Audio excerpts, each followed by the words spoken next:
पण खूप काळ मी मेडिकल फील्डमध्ये 10-12 वर्ष जवळजवळ मी राहिल्यामुळे त्या क्षेत्राशी संबंध नव्हता. म्हणजे एकदा तर सिनेमाला आम्ही गेलो होतो तर तिथे बोर्ड आला असा की हे 2 जण असतील तर ताबडतोब घरी या, पेशंट सिरियस या. हो, असं पूर्वी करत असत. त्या प्रोजेक्टरवर घालता यायची चिठ्ठी, कारण नाही तर मग डोअर किपरला सांगून ठेवायचं की आम्ही या नंबरवर बसलोय, काही कोणी सांगायला आलं तर. थिएटरमध्ये सांगायचं तुम्ही? हो, कारण इमर्जन्सी आली तर डॉक्टर शोधायला नको का, यायला पाहिजे ना डॉक्टर. किती इंटरेस्टिंग. एकच जन्म मिळतो माणसाला, त्या जन्मामध्ये जेवढं जास्तीत जास्त आपल्याला चांगलं राहता येईल, लोकांशी चांगलं वागता येईल तेवढं वागावं. आणि आपल्याला काय माहिती ना आपण पुढच्या जन्मी काय होणार आहोत, कसे असणार आहोत. तर निगेटिव्ह साईड कशाला आपल्या आयुष्यात आणायची. आपण स्वच्छ मनाने कारभार करत राहू, त्याच्यात आनंद असतो.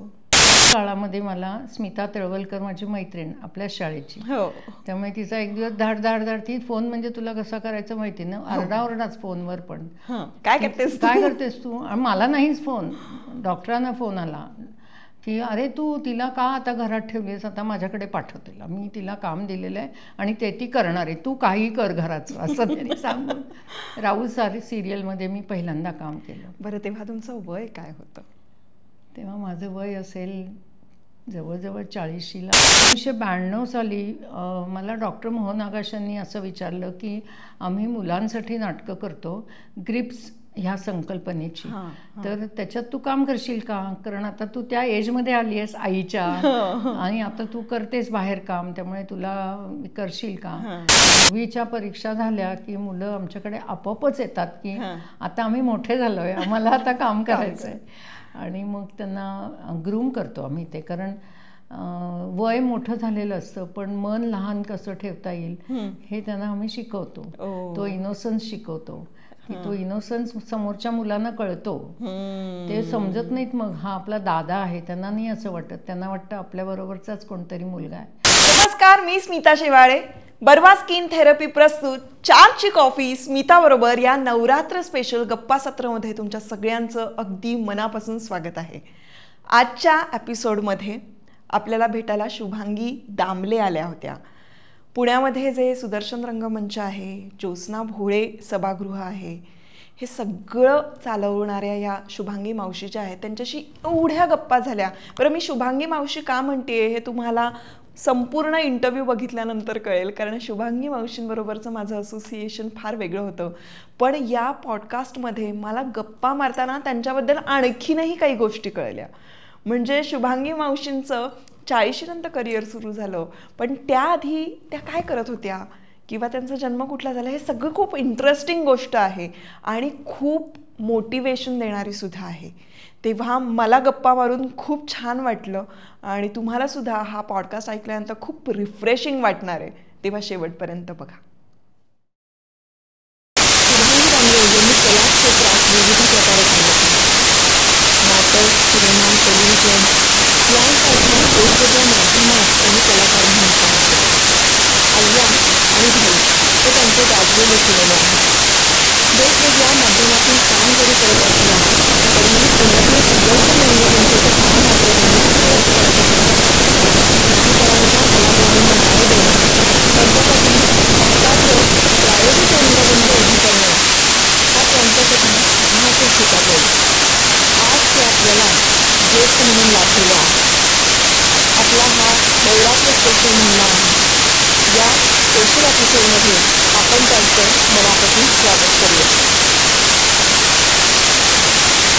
नमस्कार शुभांगी मावशी. नमस्कार. मी शुभांगी मावशी म्हणतेय कारण आपलं असोसिएशन वेगळं आहे, खूप वर्षांचं आहे. सो आमच्या स्टुडिओमध्ये तुम्ही आलेला आहात आणि तुम्ही वेळ दिलात, एवढं खरं तर त्यासाठी मनापासून धन्यवाद. खूप वेळ असतो मला. तुम्ही आलाय तर आमच्याकडून हे छोटंसं गिफ्ट आहे बर्वा स्किन थेरपीकडून. हे शुद्ध गाईच्या तुपापासून प्रोडक्ट्स आहेत, सगळे मेकअपचे आहेत, कॉस्मॅटिक्स आहेत, तुम्हाला खूप आवडतील. थँक्यू. नक्की वापरा. आज मला या निमित्तानं तुमच्याशी खूप गप्पा मारायला मिळणार आहेत आणि मला ज्या गोष्टी माहीत नाहीयेत अशा गोष्टी सुद्धा मला कळणार आहेत या पॉडकास्टमध्ये. म्हणजे माझ्या बरोबरीनं मला असं वाटतं की तुमच्याकडे जितके तुमचे शिष्य येऊन गेले असतील किंवा तुमच्याकडे काम करून एवढे मोठे मोठे कलाकार झाले असतील, पण एवढ्या शांतपणे गप्पा मारल्या नसतील कोणी, कारण तुम्ही सतत कामात असता. त्यामुळे तुमचा जन्म कुठे झाला, तुमचं बालपण कसं होतं, तुम्ही लग्न कधी केलं, हे बऱ्यापैकी माहिती नाहीये कोणाला. असं ते आता कळणार आहे. तर मला इथून सुरुवात करूया की जन्म कुठला आहे तुमचा? माझं जन्मस्थान म्हणलीस तर रत्नागिरी. अच्छा. माझ्या आजोबांची तिथे शाळा आहे आणि ते सगळंच कुटुंब, पटवर्धन आडनाव त्यांचं, ते सगळं कुटुंब शिक्षक आणि मोठी शाळा आहे खूप. आता तर तू खूपच मोठी शाळा झाली आणि तिथे माझा जन्म झाला. आणि माझं पहिलं म्हणजे आपण ज्याला बालपण म्हणतो ते सगळं कर्नाटकात बंगलोरमध्ये होतं. माझे वडील HMT मध्ये नोकरीला लागले तिकडे आणि मी 1ली ते 5वी मी तिकडे शिकले. कन्नड मला फारसं येत नाही, पण तेव्हा जस्ट सुरुवात झालेली होती, पण मी हिंदी मीडियममध्ये शिकले तिथे. बरं. आणि 5 वर्षांनी मग परत वडील पुण्यात आले आणि मग मी 6वीपासून मात्र मग कायम पुण्यात. अच्छा. आणि शाळा मग पुण्यात? शाळा पुण्यात हुजूरपागा. अरे वा. त्यावेळी अशी पद्धत होती की पद्धत नाही म्हणूया आपण, त्यावेळी अशी परिस्थिती होती की मी बंगलोरून आले, माझं प्रगती पुस्तक होतं ते घेऊन सगळीकडे आईने माझ्या दाखवलं, तर मला 3-4 शाळांमध्ये ॲडमिशन मिळाली होती. बरं. आता तुम्ही जी पळापळ करायला लागते ॲडमिशनची, तसं काही नव्हतं. मग त्यातल्या त्यात घराच्या जवळ म्हणून मग हुजूरपागेत मी ॲडमिशन घेतली शाळेत. तेव्हा कुठे राहत होता तुम्ही? शनिवारवाड्याच्या समोर. बरं. शनिवार वाड्याच्या जवळ तुम्ही सोडलेलंच नाहीये, शनिवार पेठेतच आहे ना? म्हणजे मी फक्त शनिवार कसबा पेठेतनं शनिवार पेठेत आले, फक्त एक गल्ली ओलांडली आणि इकडचं घर होतं ते तिकडचं घर झालं. कित्येक वर्ष म्हणजे तुम्ही इथेच आहात? हो, खूप वर्ष झाली. पुरानंतर माझ्या वडिलांनी पुण्यात नोकरी घेतली आणि आम्ही पुण्यात आलो. आणि मग शाळा इतकी छान आहे, तुला माहितीच आहे. मी पण हुजूरपाग्याची. आणि मग SP कॉलेज. मग SP कॉलेज. मग SP कॉलेजमध्ये मी सायन्स घेऊन ग्रॅज्युएशन पूर्ण केलं. म्हणजे त्यातला बाब अशी आहे की मला मेडिकलला जायचं होतं, पण परत आत्ताचा काळ आणि तो काळ ह्याच्यामध्ये खूप तफावत आहे. आता तुम्ही मुलांना काय हवं ते शिकवू शकता, डोनेशन्स देऊ शकता. त्यावेळी डोनेशन देण्यासारखी परिस्थितीही नव्हती आणि कॉलेजेसही नव्हती. त्यामुळे मग मी मेडिकलला न जाता 12वी नाही, आमचं FY होतं, इंटर सायन्स. त्याच्यानंतर मी बॉटनी विषय घेऊन BSc केलं. बरं. आणि मग त्याच वर्षी माझं लग्न ठरवलं. म्हणजे मी ठरवलं, घरच्यांनी पण ठरवलं. म्हणजे आणि मग मी मुंबईला गेले शिकायला. म्हणजे BSc नंतर डॉक्टर दामले पण मास्टर्स करायला मुंबईला गेले. त्यांनी BJ मेडिकलमधनं MBBS केलं होतं आणि शिकायला ते मुंबईला जायचं होतं त्यांना मास्टर्स करायला. त्यामुळे ते तिकडे गेले. मग त्यांच्या पाठोपाठ मी पण गेले. मग आपल्याला जर पुढे मेडिकल प्रॅक्टिस करायची असेल तर काहीतरी शिकायला पाहिजे त्यातलं, म्हणून मग मी हाफकिन इन्स्टिट्यूटला मेडिकल लॅबोरेटरी टेक्नॉलॉजी म्हणजे पॅथॉलॉजी जे असतं त्याचा कोर्स केला. बरं. आणि मी मुंबईत हॉस्पिटलमध्ये नोकरी करत होते. अच्छा. म्हणजे सगळं स्वतंत्र ह्या क्षेत्रापासून वेगळं जग होतं सगळं. आणि त्या काळात मग काही मी दुसरं काहीच करू शकत नव्हते. म्हणजे मला हॉस्पिटल, मेडिकल, माझं शिक्षण, त्यांचं शिक्षण, आणि ते झाल्यानंतर आम्ही 75 साली पुण्यात आलो परत. पण म्हणजे तुम्हाला ऍक्टिंग करायचं होतं, त्यासाठी काही डोक्यात होतं का नव्हतंच? नाही. अच्छा. हे काहीच डोक्यात नाही. ऍक्टिंग करायला मला आवडत होतं, कारण मी शाळेत करत होते. शाळेत आपल्या, तुला माहितीच आहे की आपल्या शाळेत खूपच या सगळ्या गोष्टीला वाव होता. आणि मी शाळेत गेले त्या वर्षीपासनं 11वी पर्यंत दरवर्षी नाटक, नाट्यवाचन सगळ्यात भाग घ्यायची. आणि तेव्हा खूप बक्षिसं वगैरे मिळवली होती. कॉलेजमध्ये पण मी पुरुषोत्तममध्ये काम केलं, पुरुषोत्तम करंडकला. 2-3 पण सायन्सला असल्यामुळे रिस्ट्रिक्शन असायची, प्रत्येक वर्षी काही जमेलच असं नव्हतं. त्यामुळे पण मी करत होते. पण मला आवड सगळं मेडिकल फील्डची असल्यामुळे आणि कर्मधर्म संयोगाने नवरा पण डॉक्टर मिळाल्यामुळे माझं सगळं जगच बदलायचं ठरलं होतं. आणि म्हणून मग मी मेडिकल प्रॅक्टिसला योग्य असं शिक्षण घेतलं आणि आम्ही पुण्यात आल्यावर माझी लॅब आणि आमचं हॉस्पिटल सुरू केलं होतं. त्यामुळे तो काळ असा होता की दवाखाना, इमर्जन्सीज, नवीन पेशंट्स, हॉस्पिटल्स, ऑपरेशन थिएटर, हे सगळं माझं जग होतं. पण त्याच्यातली अशी आवड नाटक बघणे, नाटकांचे प्रयोग बघणे, त्याला कारण सपोर्टिव्ह असं होतं की माझे दीर ह्याच क्षेत्रात होते. पत्रकार होते ते मुंबईमध्ये.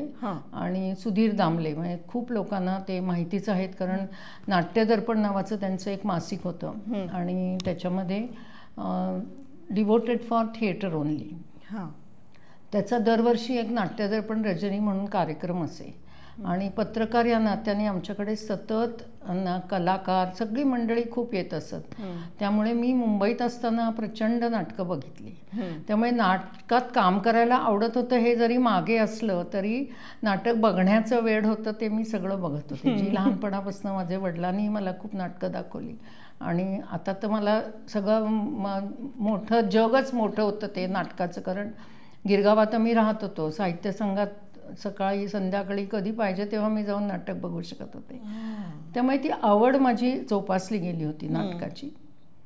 पण खूप काळ मी मेडिकल फील्डमध्ये 10-12 वर्ष जवळजवळ मी राहिल्यामुळे त्या क्षेत्राशी संबंध नव्हता. म्हणजे एकदा तर सिनेमाला आम्ही गेलो होतो तर तिथे बोर्ड आला असा की हे दोघं जण असतील तर ताबडतोब घरी या, पेशंट सिरियस हो असं पूर्वी करत असत. त्या प्रोजेक्टरवर घालता यायची चिठ्ठी, कारण नाही तर मग डोअर किपरला सांगून ठेवायचं की आम्ही ह्या नंबरवर बसलोय, काही कोणी सांगायला आलं तर.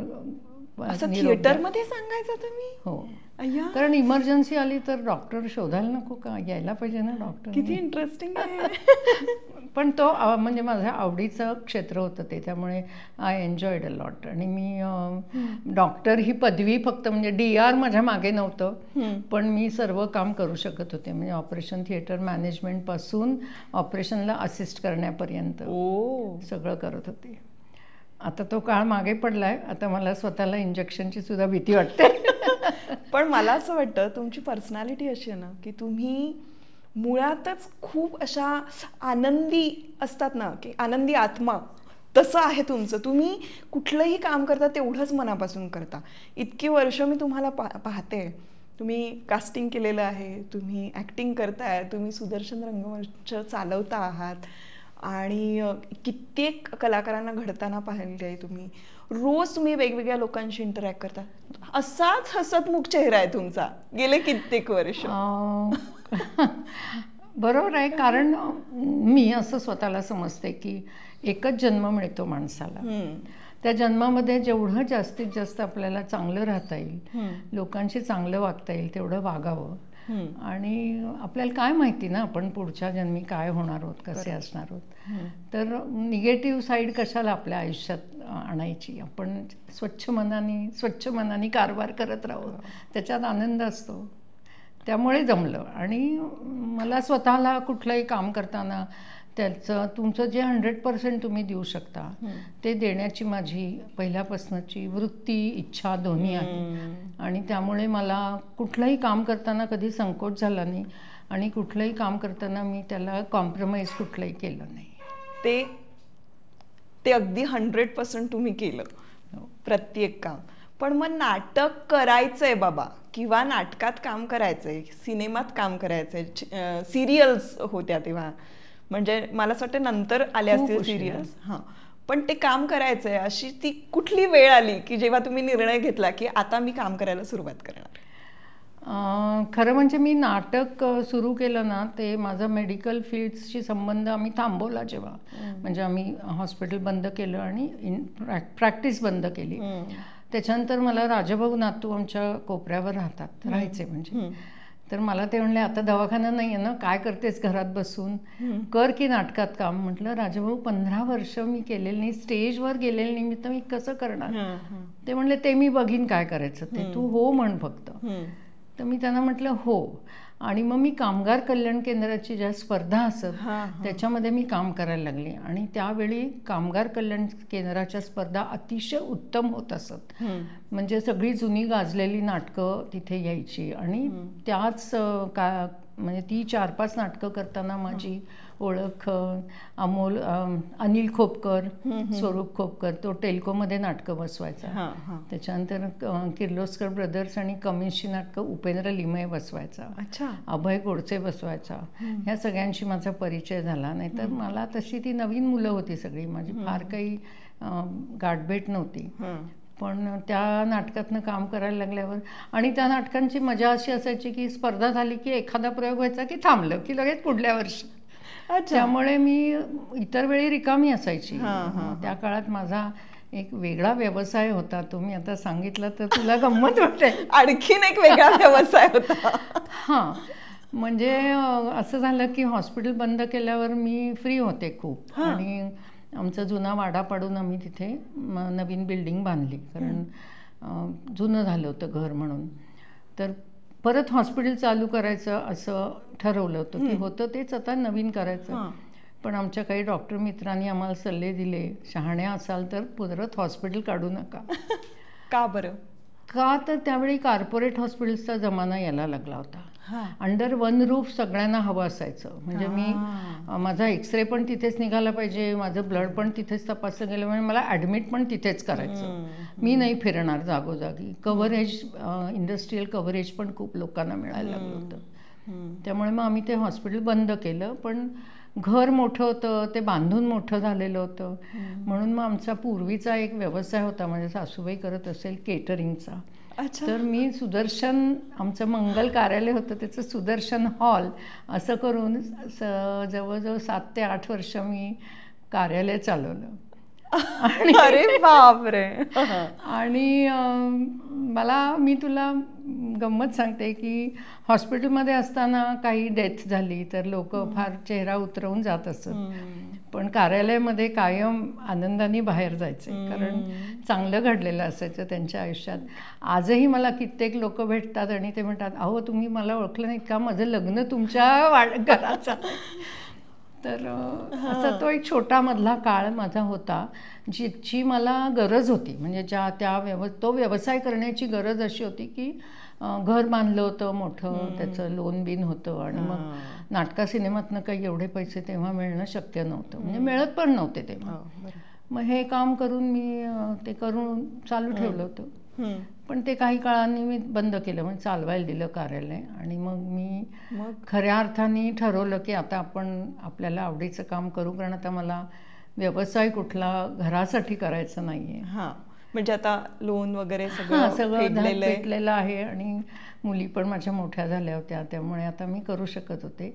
आणि त्याच काळामध्ये मला स्मिता तळवलकर, माझी मैत्रीण आपल्या शाळेची, त्यामुळे तिचा एक दिवस धाड ती फोन, म्हणजे तुला कसा करायचं माहिती ना, आरडाओरडाच फोनवर. पण काय करतेस तू? आणि मला नाहीच फोन, डॉक्टरांना फोन आला की अरे तू तिला का आता घरात ठेवलीस, आता माझ्याकडे पाठव तिला, मी तिला काम दिलेलं आहे आणि ते ती करणार आहे, तू काही कर घराचं, असं त्यांनी सांगून राऊत सिरियलमध्ये मी पहिल्यांदा काम केलं. बरं, तेव्हा तुमचं वय काय होतं?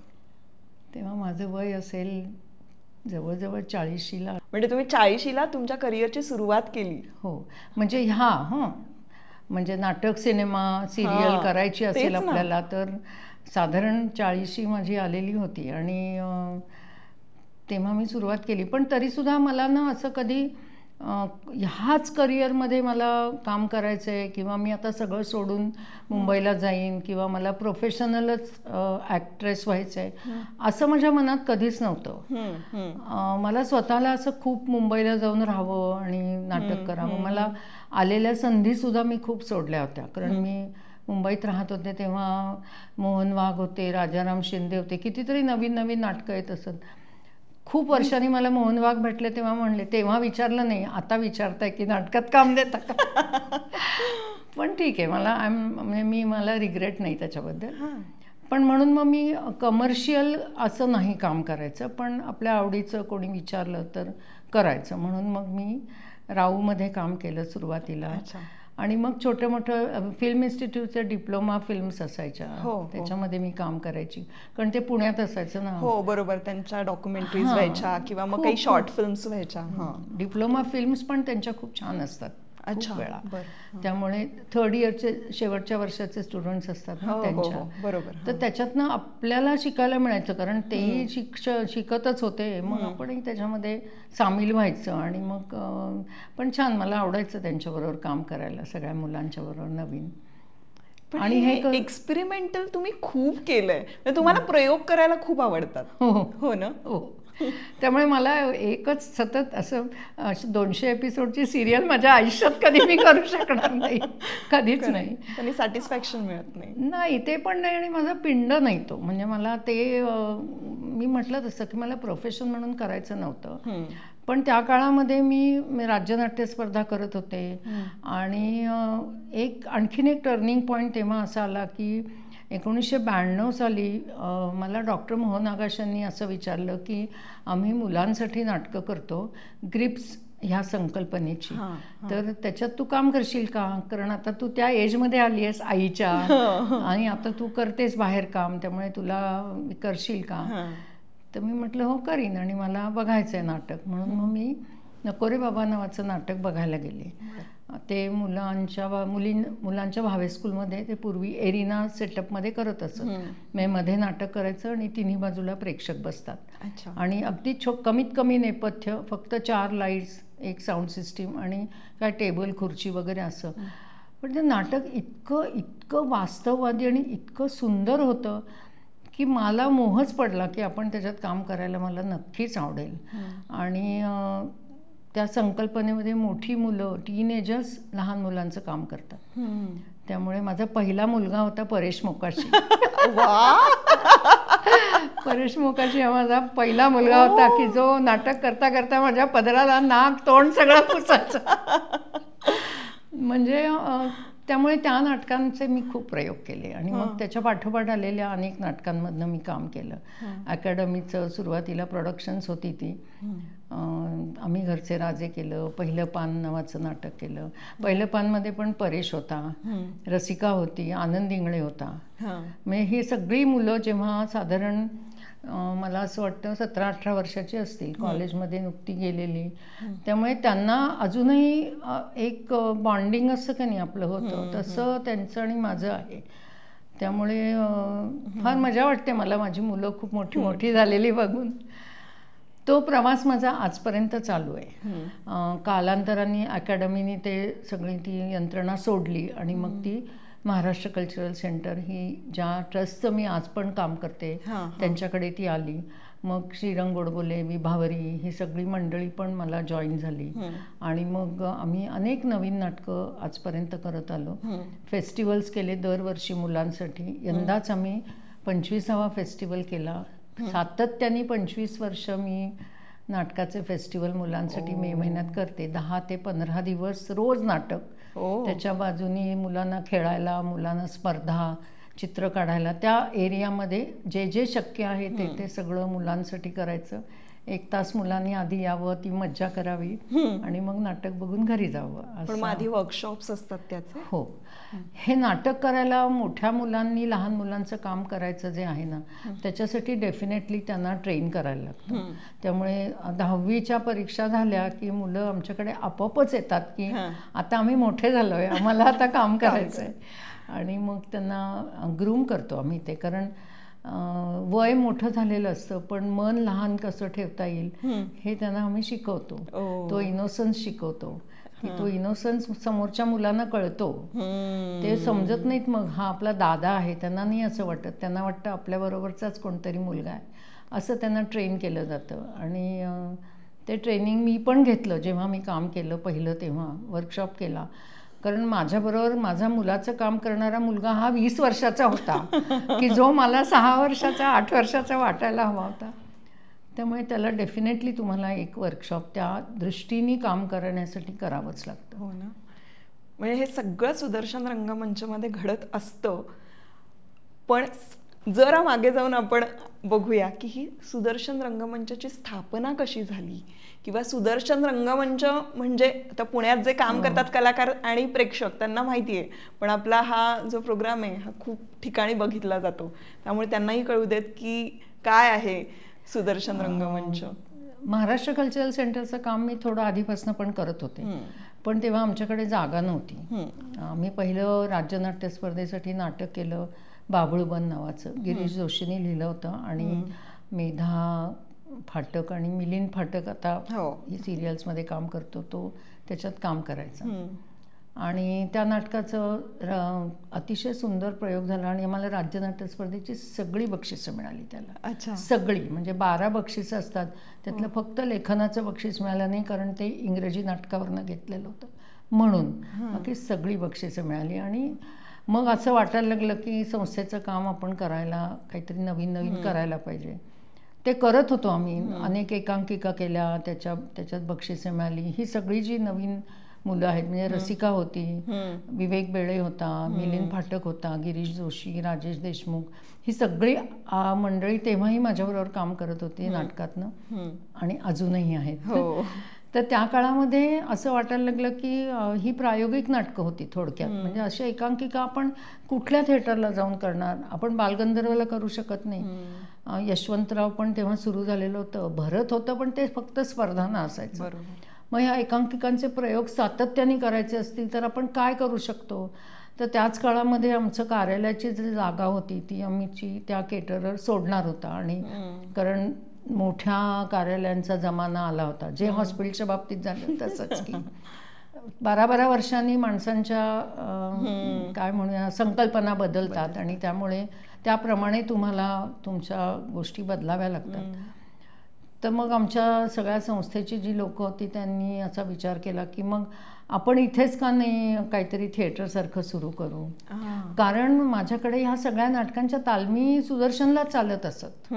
बेसमेंट होतं माझ्याकडे, तिथे करत होतो, नाही तर हॉलमध्ये. कारण कार्यालय हे फक्त जेव्हा सीझन असेल तेव्हाच असायचं ना, इतर वेळी हॉल रिकामे असायचे.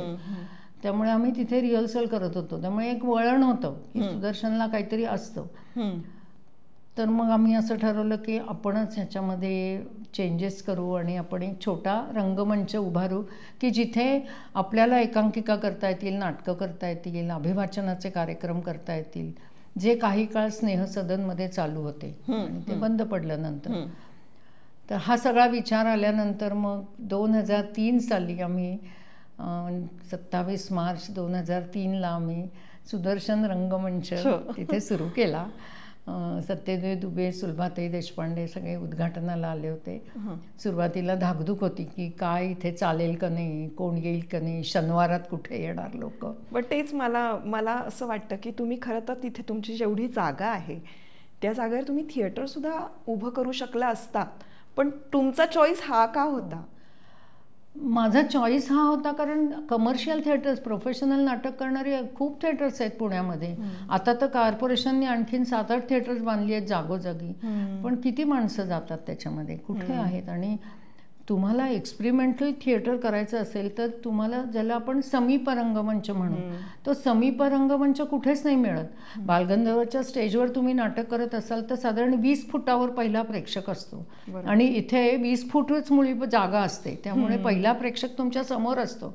त्यामुळे खूप जेन्युइनली तुम्ही काम करता असं माझं मत आहे. आणि खूप प्रामाणिकपणे काम करायला लागतं, कारण तुम्ही समोरच्या माणसाच्या डोळ्यात जे नाटक तुम्ही करतात त्याच्या भावना सगळ्या दिसत असतात. आणि तो फार चांगला एक्सपिरियन्स असतो की आपण जे करतोय ते कसं पोचतं त्यांच्यापर्यंत. तर अक्षरशः म्हणजे बघत असतात लोक आपल्याला इतक्या जवळून, त्यामुळे कुठलंही कॉम्प्रोमाइज आपल्याला त्या थिएटरच्या नाटकात करता येत नाही. तुम्ही जसे आहात आणि जे केलेलं आहे नाटक तसंच करायला लागतं, पण तो आनंद खूप वेगळा असतो, खूपच वेगळा असतो. म्हणूनच ते इंटिमेट थिएटर आपण असं म्हणतो ना. एक्झॅक्टली, इंटिमेट थिएटरची संकल्पनाच खूप वेगळी आहे. तिथे तुम्हाला खूप जीव ओतून तर काम करायलाच लागतं. पण मी म्हटलं तसं की कुठलाही तिथे तुम्ही खोटं काही करूच शकत नाही तिथे, तुम्ही रडूच शकत नाही खोटं, तुम्ही तिथे ग्लिसरीन पण घालू शकत नाही. तुम्हाला डोळ्यात पाणी आणावंच लागतं, तुम्हाला आवाज कातर करावाच लागतो, कारण ते बघतात लोक समोर. आणि तो जो एक्सपिरियन्स आहे ना, तो तुम्ही कितीतरी प्रोफेशनल लोक सुद्धा मला मागे लागतात, आम्हाला घे की नाटकात तुझ्या, आम्हाला करू देत की सुदर्शनला. पण खूप लोकांनी, मुंबईच्या सगळ्या कलाकारांनी येऊन सुदर्शनमध्ये काम केलं. पण खरंच हा अनुभव प्रत्येक कलाकाराने घेण्यासारखा असतो. म्हणजे मी पण तुम्हाला म्हणाले ना की मलाही काम करायचं देणार आहे मी तुला काम, नक्की देणार आहे. कारण किती तुम्ही कमर्शियल काम करून आलात ना तरी हा अनुभव घ्यायला मिळाला हवा. तो अनुभव आहे, त्याच्यामुळे येणारी तुम्हाला मिळणारी ऊर्जा आहे, इतकी एनर्जी मिळते तुम्हाला. ते नाटक झाल्यानंतर असे लोक समोर आपल्या येऊन आपलं काय आपल्याला सांगतात की चांगलं झालं, वाईट झालं, हे करायला पाहिजे, ते करायला पाहिजे. आणि मग ते सगळं खूप आनंददायी असतं नाटकात त्या काम करणं. मग भले त्याला समोर 25 प्रेक्षक असले तरी पुरतात, कारण ते आनंदाने बघणारे असतात आणि जो एक्सपिरियन्स आपल्याला मोठ्या थिएटरमध्ये मिळत नाही. अगदी. आणि त्यामुळे सुदर्शन हा सुरुवातीला मला वाटत होतं त्याच्यापेक्षा खूपच वेगाने त्यांनी पकड घेतली आणि मग सुदर्शनच्या जागेमध्ये नाटक करता येईल अशा पद्धतीची नाटकं लिहिली लोकांनी. म्हणजे आविष्कार मुंबईहून काकडे काका नाटकं घेऊन यायचे ना, त्यांनी कबूल केलं होतं मी वर्षभर नाटक करीन सुदर्शन चांगलं चालावं म्हणून. तर ते तिकडचा सेट सुद्धा ते लहान करून आणायचे सुदर्शनसाठी म्हणून. मोहित टाकळकरनी सुदर्शनच्या जागेसाठी म्हणून नाटकं लिहिली. हो, त्याचं एक तर नाटक होतं जे मध्ये स्टेज होतं आणि चहूबाजूनी मला असं वाटतं मात्र रात्र नावाचं मात्र रात्र. ते मध्ये पलंग ठेवलेला असायचा आणि समोर प्रोजेक्टरवर काही गोष्टी दिसत असायच्या आणि ते नाटक तिथे घडायचं. मग ती जागा मधली वापरण्यासाठी म्हणूनही अनिरुद्ध खुटवडनी महापूर केलं. त्याच्यानंतर जत्रेतलं जायंट व्हील नावाचं एक नाटक प्रवीण भोळे सरांनी केलं. आमच्या संस्थेमध्ये चाफा नावाचं नाटक केलं. खूप नाटकं त्या मधल्या जागेत नाटक करण्याचं आणि दोन्ही बाजूला प्रेक्षक बसतील अशी सोय करायला. त्यामुळे सुदर्शन हे आजही लोकांना तिथे नाटक करायला आवडतं. प्रेक्षकांनाही खूप आवडतं. नाही आवडतं. आमचा प्रेक्षक पण तयार झालेला आहे सुदर्शन. प्रेक्षक म्हणजे आता याच्यावरून मला किस्साच आठवतोय. सांग ना. सुदर्शन रंगमंचमध्ये काम करणारे कलाकार आणि येणारे प्रेक्षक ह्या दोघांसाठी तिकडे खरं तर सांगायला गेलं तर पर्वणी असते. कशी सांगू, सांग ना. मी नाटक बघायला आले होते मारुतीच्या हाती शॅम्पेन आणि तुम्ही मला तिथे पाहिलं आणि मला तुम्ही माझा पहिला चित्रपट विचारला. म्हणजे आज या क्षेत्रात असण्याचं कारण शुभांगी मावशी आहेत. शुभांगी दामलेंनी मला या चित्रपट सृष्टीमध्ये आणलं असं मी म्हणेन. कारण त्यांनी फक्त मला बघितलं होतं आणि आपलं असं झालं होतं की ते नाटक बंद झालं अर्ध्यात बंद झालं. ते मारुती नाव होतं म्हणून, मारुतीच्या हाती शॅम्पेन.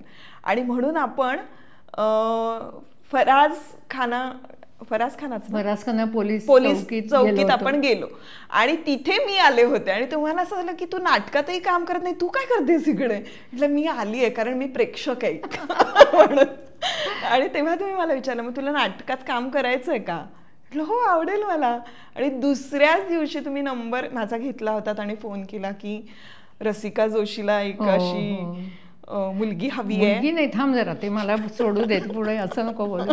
मला केदार शिंदे आणि रसिका ते लिहित होते दोघं सिनेमा. तर रसिका माझ्याकडे कायमच असायची ना, राहायची पण माझ्याकडे. आली की मला म्हणली ना मोठे डोळे असलेली मला मुलगी हवी आहे. आणि मला एकदम असं डोक्यात सणक नाही, हीच ती मोठे डोळे असलेली. बरं एकदाच पाहिलं होतं तुम्ही मला, पण आपण नंतर मला वाटतं कुठेतरी बालगंधर्वच्या कॅन्टीनमध्ये भेटलो आणि तिथे ह्या मुलीचा प्रवास सुरू झाला आमच्या. तर हे जे मी कास्टिंगचं मगाशी आपण बोलता बोलता तू म्हणलीस तसं की थिएटर मी करत असल्यामुळे ना पुण्यातली जवळजवळ सर्व मंडळी माझ्या ओळखीची होती थिएटर करणारी. कामगार कल्याण केंद्रामुळे, राज्यनाट्य स्पर्धेमुळे आणि सुदर्शनमुळे. त्यामुळे पुण्यात जे जे लोक थिएटर करतात ते सगळे साधारण एकदा तरी सुदर्शनला येऊन गेलेले असायचे.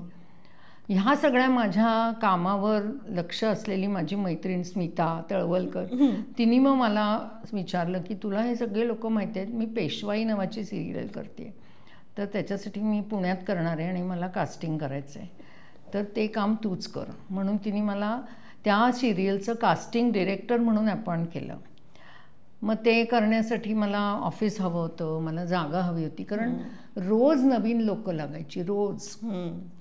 आणि मग मी इंडियन मॅजिक आयचे सगळे माझे मित्रमंडळी होते, त्यांच्याकडे मी गेले आणि श्रीरंगला म्हटलं की अरे आपल्याला हे काम करायचं तर तुला आवडेल का आपलं IMEच्या थ्रू करायला. तो म्हणला काहीच हरकत नाही. मग मी इंडियन मॅजिक आयमध्ये कास्टिंग डिरेक्टर म्हणून काम करायला सुरुवात केली. म्हणजे कास्टिंग डिरेक्टर म्हणून पण एक वेगळा किती किती आतापर्यंत झाले. सगळ्याचं ना कोर एक होतं की थिएटर आणि त्याच्या संदर्भात येणार. म्हणून मी म्हटलं ना की थिएटर करणं फार गरजेचं आहे, कारण थिएटर हा तुमचा पाया असतो आणि त्याच्यावर उभं राहून तुम्ही जग जिंकू शकता ह्या क्षेत्रातलं. पण तुम्हाला थिएटर करणं गरजेचं आहे आणि करायला पाहिजे. प्रत्येकाने 1 वर्ष 2 वर्ष तरी तो एक्सपिरियन्स घ्यायला पाहिजे. त्याच्यामध्ये ना माणसांची कसं वागायचं इथपासनं गोष्टी कळतात आपल्याला. म्हणून तर ते करताना त्याचा उपयोग कास्टिंगमध्ये व्हायला लागला. म्हणून मग मी पेशवाईचं कास्टिंग, तुला गंमत सांगते, पेशवाईचं कास्टिंग करताना ना मला आदल्या दिवशी रात्री फोन यायचा, उद्या 4 हपशी 2 ब्राह्मण आणि 3 मुसलमानाचे लोक पाहिजे. की माझा गठ्ठा घेऊन मी बसायची आणि मग ते शोधायची लोक. मग संजय सुरकर मित्र होता आमचा चांगला, मग आम्ही ड्रेस रिहर्सल वगैरे सगळं त्या काळात केलं होतं. मजा यायची. पण ते थोडं अनेक वर्ष मी IMEत होते तोवर मी ते कास्टिंगचं काम करत होते. किती असे तुम्ही कास्टिंग करून छान छान चेहरे दिले इंडस्ट्रीला? तसं म्हटलं तर खूप दिले. पेशवाईला मी जवळजवळ 135 लोकांना काम दिलं होतं तेव्हा. म्हणजे वेगवेगळे रोल्स, म्हणजे फक्त तेच असं नाही, खूप लोकांना, मुंबईच्या, पुण्याच्या. मग नंतर IMEमध्ये पिंपळपान नावाची सिरियल एक होती, तीच करायचो. त्याचं पण मी कास्टिंग करायची. मी प्रोडक्शन कसं करतात ते शिकले तिथे. प्रोडक्शनला पण मी खूप मदत करायची, कारण सगळ्यांनाच ते नवीन होतं क्षेत्र. आणि ETV सुरू झालेला होता तेव्हा 2000 साली. त्याच्यामध्ये मधल्या वेळात मला जमेल तेव्हा मी सिरियल करायची जाऊन तिकडे. आणि असा एक्सपिरियन्स घेत एक क्षण असा आला की त्या काळात सुदर्शनचं काम खूप वाढलं आणि मी हे इंडियन मॅजिक आयचं काम थांबवलं, कारण त्यांनी पण बरंचसं त्यांचं क्षेत्र मुंबईत हलवलं होतं. म्हणजे मोठं श्रीरंग पण मुंबईत गेला आणि एकूणच म्हणजे मुंबईत आता काम खूप होतं म्हणून, आणि मला काही जायचं नव्हतं. मग मी टोटली सुदर्शन रंगमंच आणि महाराष्ट्र कल्चरल सेंटरचं काम करायचं ठरवलं. ते साधारण 2004 किंवा 5 साली असेल. गेली 20 वर्ष मात्र मी टोटली हेच काम करते. आणि मला व्यवसाय म्हणून मी जे करते ते मी सिरियल्स फार करत नाही, पण जाहिराती करते, फिल्म्स करते, काही छोटं मोठं काम आलं तरी. आता असंच तू आज बोलवलंस मला, मी काय म्हणणार, स्मिताकडं कसं मी नाही म्हणणार. आणि अशी सगळी हाताखालनं इतकी मुलं गेलेली आहेत ना की त्यांना मला नाही म्हणता येत नाही. आणि काय मला आनंद आहे त्याच्यामध्ये. मला छोटासा सीन आहे, एक सीन करायचं आहे, कराल ना, असं करता करता काम. जाहिरातीचं मात्र माझं मी स्वतः मिळवलेलं काम आहे ते माझ्या आवडीचं पण आहे. आणि मी खूप 15-16 वर्ष जवळजवळ चांगल्या ब्रँड्सच्या जाहिराती केल्या. गोड देखणी सासू प्रत्येक ठिकाणी आम्हाला बघायला मिळते. आता मी आजी आहे, सासूच आता आजी आहे. पण चालू आहे हा प्रवास. आता नुकतीच मी काहीतरी 2 TVS स्कूटरची वगैरे असं काय काय जाहिराती, आणि खूप पुण्यात हल्ली काम होतं, त्यामुळे मला फार उठून कुठे शूटिंगला गेले खूप दिवस असं काही नाही. त्यामुळे एक काळ जेव्हा होता, जेव्हा माझी घरात गरज होती, तेव्हाही मला ते जमलं. आता मला तशी गरज नाही आहे, मुली मोठ्या होऊन आपापल्या घरी गेल्या आहेत, त्यामुळे आता मला तर काय मी करूच शकते काम. पण संस्थेचं काम मी जास्त आवडीने करते, कारण एखाद्या संस्थेचं काम सुरू करणं महत्त्वाचं असतं, पण ते सस्टेन करून पुढे नेणं खूप महत्त्वाचं असतं. तेच तुमच्याकडे आता फक्त सुदर्शन रंगमंच नाही आहे, ज्योत्स्ना भोळे सभागृह सुद्धा आहे, आणि आता श्रीराम रंगावकाश सुरू अवकाश, श्रीराम लागू रंगावकाश हेही तुम्ही सुरू केलंय. तर हे तिन्ही गोष्टी सांभाळणं खरं तर खूप तारेवरची कसरत आहे, आणि या वयात तुम्ही ते खूप व्यवस्थित आणि खूप उत्साहाने सगळं सांभाळताय. कौतुक आहे तुमचं.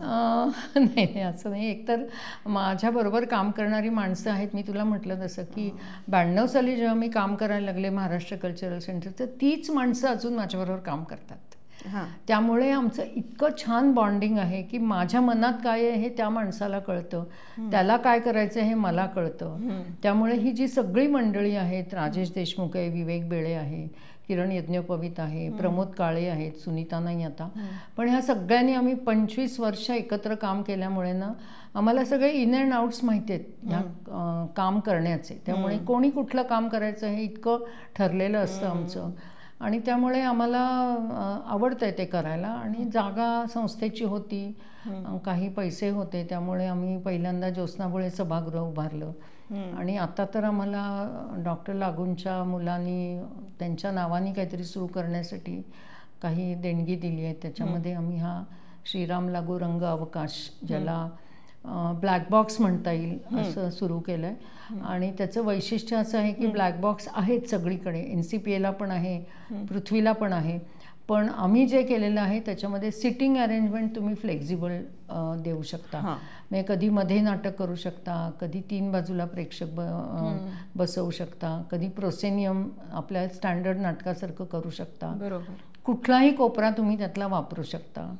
आणि त्याच्या बरोबरीने हॉल्स आहेत, तिथे रिहर्सल्स चालतात, वर्कशॉप्स चालतात. त्यामुळे आपण एक मीडिया हब असं म्हणूया त्याला, की तो सुरू झाला आहे आता. आणि नवीन माझ्याबरोबर काम करणारी सगळी तरुण मुलं आता तिथे काम करायला येतात.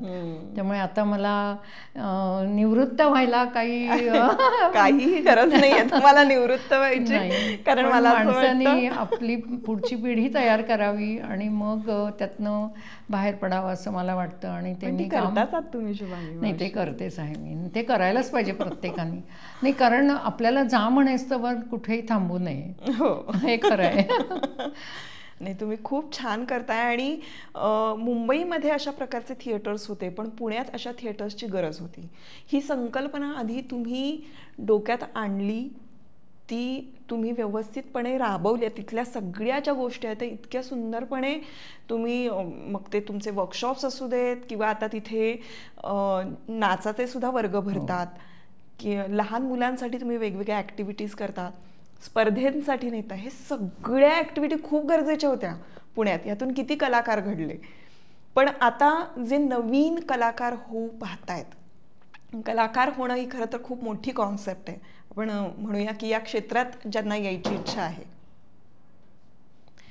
या क्षेत्रामध्ये ज्यांना यायची इच्छा आहे, अशा नवीन मुलांना तुम्ही काय सांगाल? माझ्याकडे रोज साधारण एकतरी कोणीतरी मुलगा किंवा मुलगी येते. बीड, औरंगाबाद, जालना, कुठून कुठून येतात. आणि डोक्यात काहीतरी असा विचार असतो, टीव्हीवर बघितलेलं असतं, आपण तिथल्या नाटकात लोकल ह्याच्यात काम केलंय, बक्षिसं मिळवली आहेत, म्हणजे आता आपण इंडस्ट्रीत जाऊ शकतो, ही कल्पना घेऊन मनात येतात. तर त्यांना काउन्सिलिंग करायचं काम मी करते माझी. कारण त्यांना रियालिटी दाखवून द्यायला पाहिजे की आज तुम्ही मुंबईत जायचं असेल तर तुमच्याकडे बॅकग्राऊंड आहे का, तुम्ही तिथे स्वतःला सस्टेन करू शकाल का, तुम्ही स्ट्रगलर म्हणून किती सहन करू शकता. एका सिक्युअर्ड फॅमिलीतनं तुम्ही आल्यानंतर एकदम मुंबईच्या अफाट महासागरात तुम्ही गेल्यावर तुम्हाला येईल का तिथे सस्टेन होता, हे शिकवणं खूप गरजेचं असतं. आणि ते शिकवते मी त्यांना, शिकवतेपेक्षा समजावून सांगते. आणि शिक्षण झालं असलं तर कुठली तरी आणखीन एक फॅकल्टी किंवा काहीतरी तुम्ही शिका की जेणेकरून इथे नाही तुम्ही तुमचे पाय रोवू शकलात तर तुम्हाला मागे आल्यानंतर काहीतरी तुमच्या हातात राहील. तर तो व्यवसाय म्हणून म्हणा किंवा शिक्षण म्हणून तरी तुम्ही पूर्ण केलं पाहिजे. तर माझं म्हणणं असं आहे की ते प्रत्येकाने लक्षात घेतलं पाहिजे की आपल्याला पूरक काहीतरी पाहिजे. आता सध्या खूप चॅनेल्स आहेत, खूप प्लॅटफॉर्म्स आहेत, म्हणून काम मिळेल, पण सॅटिस्फॅक्शन पण महत्त्वाचं असतं ना, की चांगलं काम मिळालं पाहिजे. रोज जाऊन मॉबमध्ये उभं राहणं किंवा असं नको शक्यतो. त्यामुळे मुलांना मी सांगते, आणि जर तुम्हाला मिळालं किंवा तुमची तयारी असेल तर तुम्हाला कष्ट, जिद्द ही दोन्ही तुमच्याकडे पाहिजे. आणि त्याचं प्राथमिक शिक्षण घेतलेलं पाहिजे. आणखीन 100% तुम्ही जे काम करता तिथे तुम्ही तुमचे 100% देणं तुम्ही गरजेचं आहे.